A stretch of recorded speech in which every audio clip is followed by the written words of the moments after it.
Bismillahirrahmanirrahim. Semoga Allah merahmati mereka.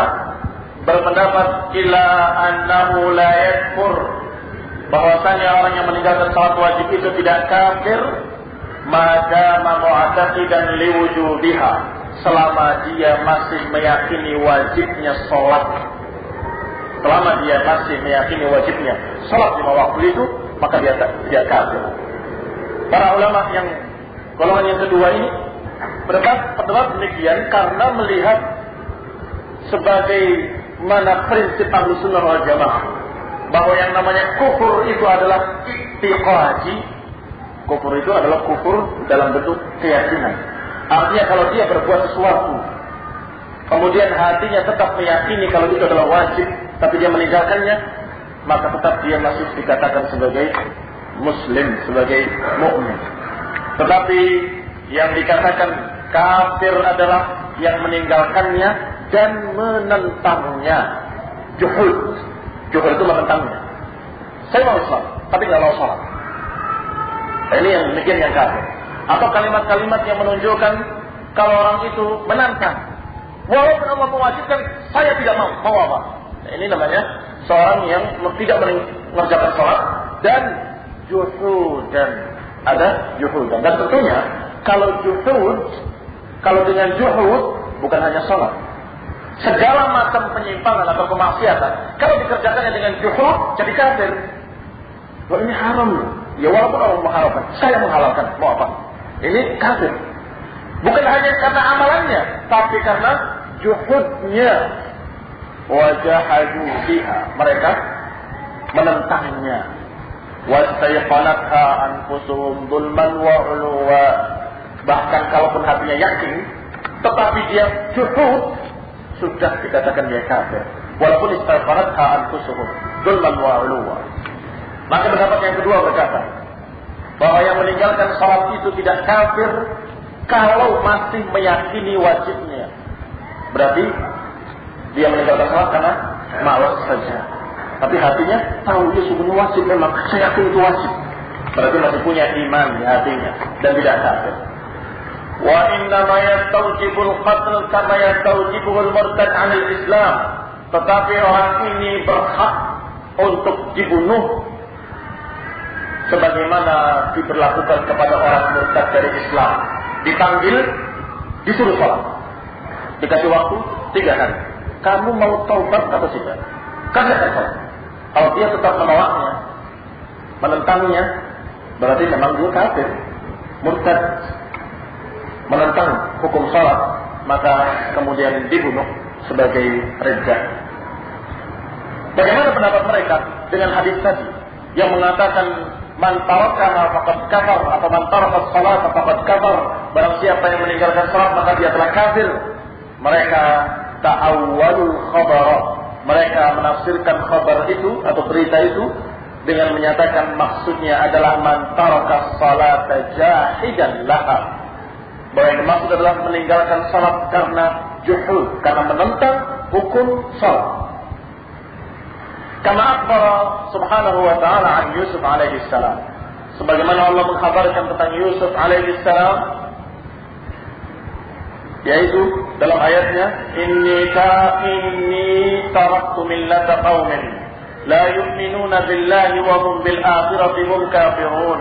Sesungguhnya aku meninggalkan satu kaum yang tidak beriman kepada Allah dan mereka terhadap akhirat mereka orang-orang yang kafir, ingkar, menentang. Jadi yang namanya kafir adalah yang menentang, ingkar terhadap Allah dan hari akhir. Walam yakun talaffasa bi kufrin fafaraqahu, bukan orang yang tercampur dengan amalan kufur kemudian meninggalkannya, bukan.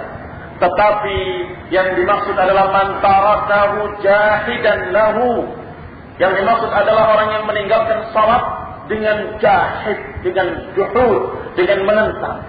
Dari man taraka salat faqad kafar, artinya yang meninggalkan salat dengan menentangnya, maka dia kafir.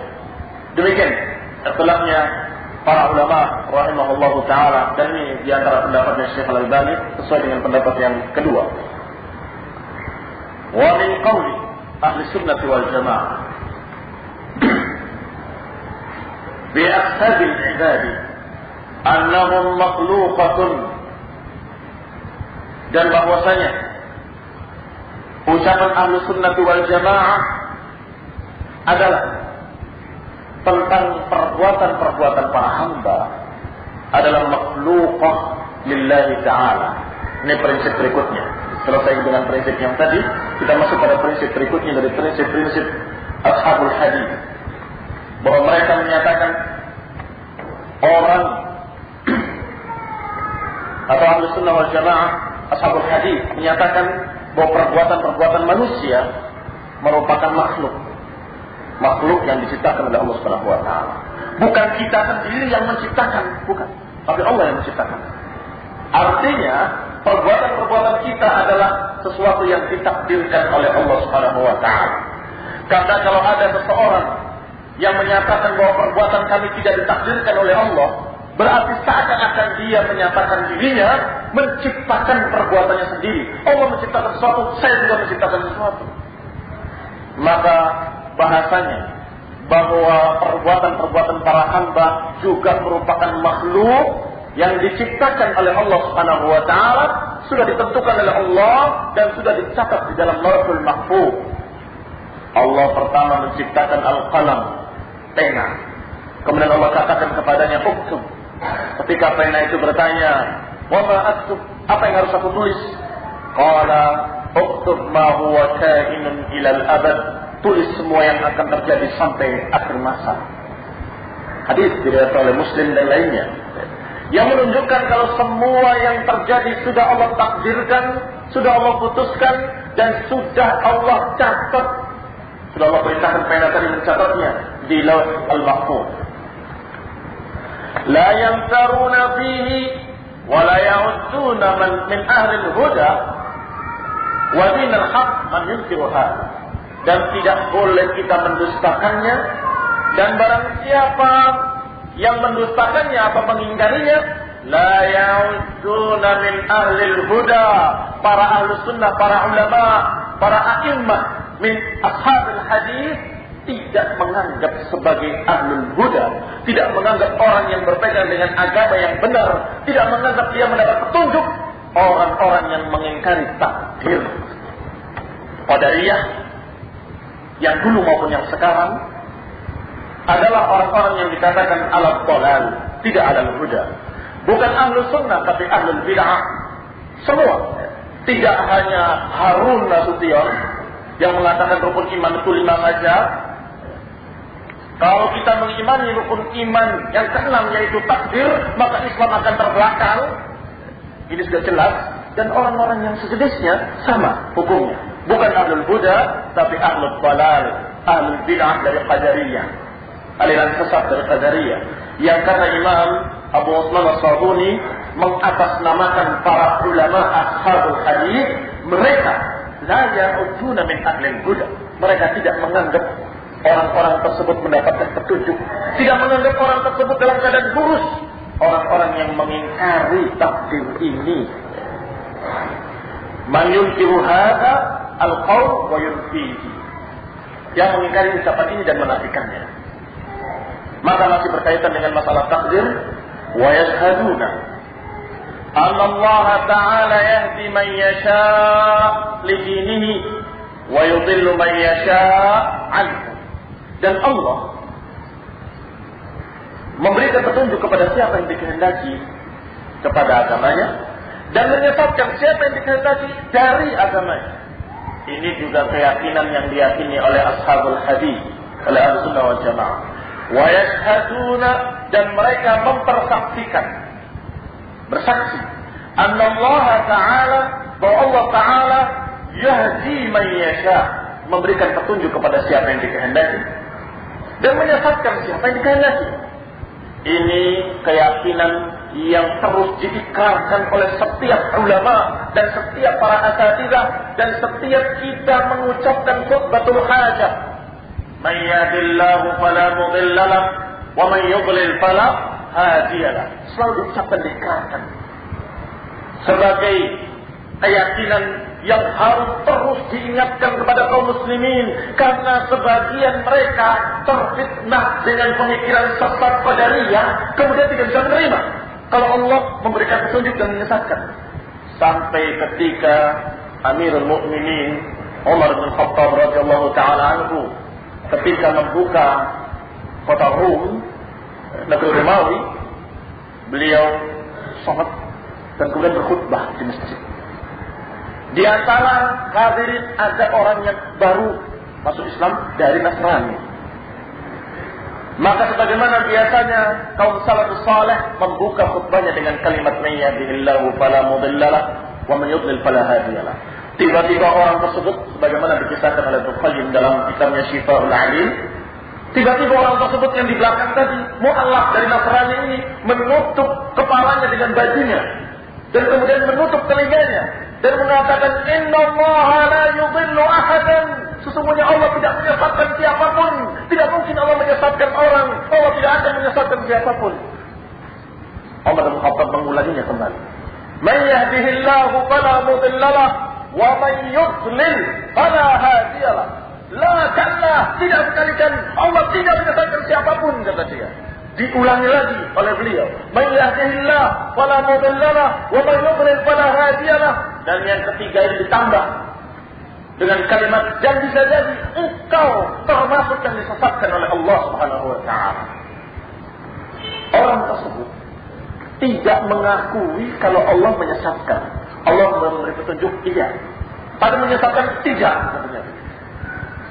Inilah kesesatan qadariyah yang dijuluki dengan majusi umat ini. Orang-orang yang mengaku muslimin tapi pikirannya seperti pikiran majusi, sehingga disebutkan dalam kitab Ushul I'tiqad Ahlussunnah wal Jamaah oleh Imam Al-Lalikai satu bab khusus bahwasanya qadariyah adalah majusinya umat ini. Disebutkan oleh sekian banyak ulama bahwa qadariyah itu qadariyah semaksudnya bahwa qadariyah adalah majusinya umat ini yang menolak takdir. Kenapa? Karena mereka mengatakan Allah tidak menakdirkan perkara-perkara yang jelek. Allah tidak menakdirkan kesesatan. Allah tidak menyesatkan, kata mereka. Kalau memberi petunjuk, iya. Jadi Allah menciptakan yang baik-baik saja. Kalau yang jelek-jelek tidak diciptakan oleh Allah Subhanahu wa taala. Ini majusi. Karena majusi itu meyakini bahwa Tuhan itu ada dua, Tuhan terang dan Tuhan gelap.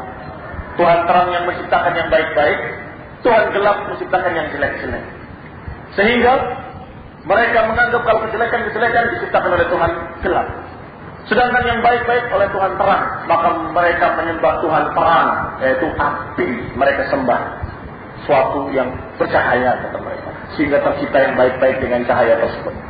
Ternyata ada orang-orang yang mengaku muslimin, pikirannya sama dengan majusi, bahwa yang menciptakan baik-baik Allah, sedangkan yang menciptakan yang jelek-jelek bukan, yang lainnya. Allah tidak menyesatkan sambil menutup mukanya dengan pakaiannya dan menutup telinganya dengan jarinya. Itulah ahlul dhalal yang Ibnu Umar ketika disampaikan kepadanya berita bahwa ada di Kufah orang-orang yang tidak percaya kepada takdir dan menganggap bahwasanya segala sesuatu terjadi dengan sendirinya.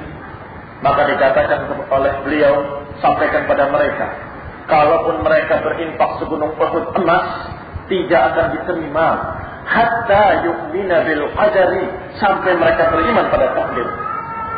Dan sampaikan pada mereka bahwa Ibnu Umar berlepas diri dari mereka dan mereka berlepas diri dari langsung putus hubungan dan menyatakan bara'ahnya dari mereka. Ikhwan fillah, walaupun Allah yang menakdirkan, Allah yang memberikan petunjuk dan Allah yang menyesatkan, la hujjata liman adallahu Allahu alaihi. Tetapi tidak ada alasan bagi orang-orang sesat untuk menjadikan takdir sebagai alasan. Saya kan sesat karena Allah menakdirkan saya. Tidak bisa. La hujjata lahum. Tidak ada hujjah bagi mereka. Wala udhra lahum. Dan tidak ada uzur bagi mereka di sisi Allah. Karena Allah sudah berfirman dalam ayatnya, qul falillahil hujjatul balighah. Katakan, Milik Allah lah segala hujjah yang tinggi. Walau syaa lahadakum ajma'in. Kalau Allah kehendaki, Allah akan berikan petunjuk pada mereka seluruhnya. Kalau Allah kehendaki, bisa Allah menjadikan ummatan wahidan. Kalau Allah kehendaki, Allah bisa menjadikan seluruh umat satu agama, satu akidah, satu umat. Dapat hidayah seluruhnya, bisa. Tetapi Allah menghendaki lain.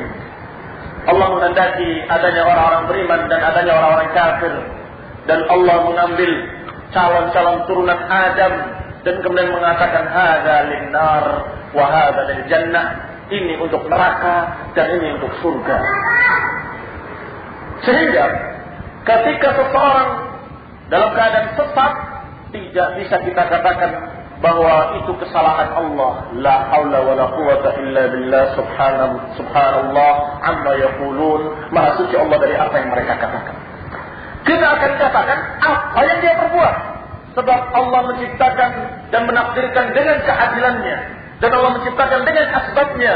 Yang harus kita katakan adalah asbabul dhalal, sebab-sebab sesatnya.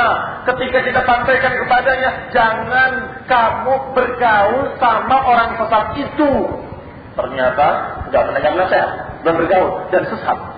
Maka ketika tersesat, bukan kita katakan kesalahan takdir, bukan. Allah menakdirkan dengan adil. Kita yakin itu takdir dari Allah. Qaddarallahu wa ma syaa fa'al. Tapi yang kita ingatkan pada orang itu adalah sebabnya. Karena kamu tidak mendengar nasihat, karena kamu tidak mendengarkan ucapan para ulama, karena kamu tidak mau memegang bimbingan sunnah, sesatlah kamu. Kembali kepada sunnah. Niscaya kamu akan mendapatkan hidayah. Usaha tetap kita lakukan. Hukum ditegakkan secara apa yang zahir, apa yang terjadi dari asbab dan musabbab. Karena asbab dan musabbab ini Allah ciptakan dengan keadilannya.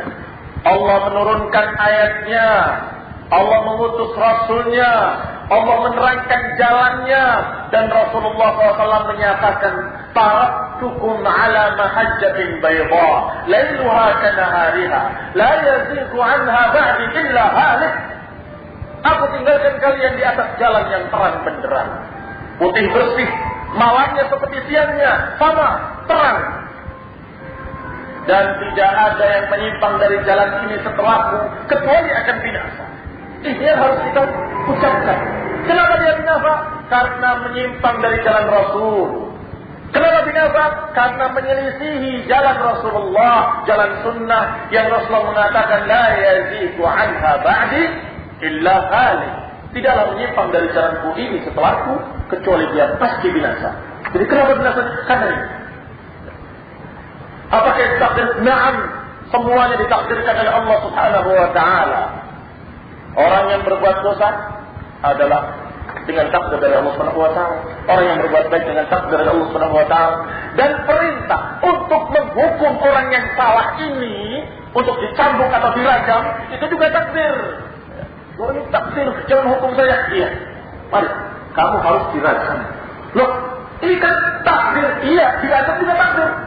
Kamu rasakan takdirmu karena kamu berzina. Ya, siksa dalam bentuk hukuman yang syar'i itu pun takdir. Sehingga masalah qada dan qadar kita imani secara global, dalam artian apa yang kita yakini adalah intinya Allah menakdirkan segala sesuatu.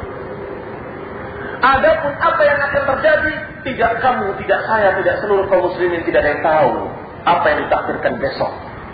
Perkaranya wajib.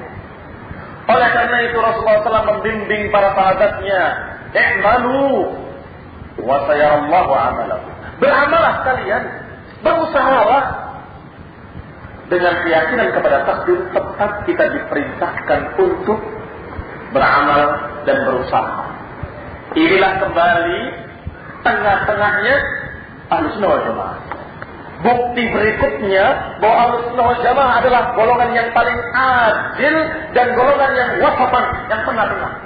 Karena satu kelompok tidak percaya pada takdir, satu kelompok lagi percaya sama takdir kemudian tidak mau berusaha. Dua-duanya sesat. Golongan Qadariyah tidak beriman kepada takdir karena mereka ingin berusaha sesuatu. Wah, jangan pakai keimanan pada takdir, tapi orang jadi cumut terbelakang dan akhirnya usahanya malas. Iya, orang yang bodoh kalau beriman kepada takdir jadi malas. Orang yang pandai mengerti ilmu dari Quran dan Sunnah dengan imannya kepada takdir semakin semangat beramal, diiringi dengan doa karena dia tahu Allah yang menakdirkan, maka dia minta kepada Allah Subhanahu wa taala. Berdoa terus. Dan orang yang berusaha dengan keyakinan pada takdir, pasti usahanya gagal ataupun berhasil tidak membuat dia stres. Berhasil tidak sombong, mengucapkan alhamdulillah Allah yang memberikan keberhasilan pada saya. Kalau gagal, dia mengatakan qadarallahu wa ma syaa fa'al. Apa yang Allah takdirkan pasti terjadi. Maka saya tidak rugi, usaha saya tetap berpahala. Ya? Maka dia berusaha kembali. Ikhwan fillah, azakumullah. Hikmahnya orang yang beriman pada takdir adalah hatta la ta'saw ala ma fatakum wa la tafrahu bima atakum. Agar kalian tidak terlampau gembira dengan apa yang kalian dapatkan, dan jangan terlalu putus asa dengan apa yang hilang darimu. Tasawala mafatakum artinya putus asa dari apa yang hilang. Orang ketika dapat musibah, kehilangan sesuatu yang berharga, apakah dalam bentuk harta ataupun keluarga yang mati mendadak, stres. Kalau nggak beriman pada takdir, iya, bisa jadi stres dan gila bisa jadi. Tapi yang beriman pada takdir, dia akan mengatakan inna lillahi wa inna ilaihi raji'un. Rumah dan hartanya hilang dalam sekejap. Orang yang paling dicintainya hilang dalam sesaat.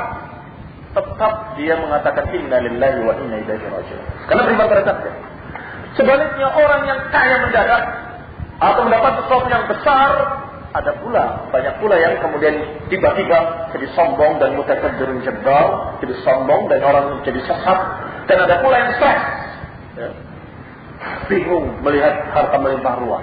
Tetapi orang-orang yang memiliki keimanan pada takdir akan bersyukur kepada Allah dan akan mengeluarkan kewajiban-kewajibannya yang Allah wajibkan kepada orang-orang yang memiliki harta dalam keadaan bersyukur pada Allah Subhanahu wa taala. Ini hikmah dari iman kepada takdir, dan pembahasan takdir insyaallah kita akan bahas dan kita lanjutkan pada kajian berikutnya karena masih belum selesai. Masalah taufiq wal hidayah. Subhanakallahumma wa bihamdika asyhadu an la ilaha illa anta astaghfiruka wa atubu ilaik.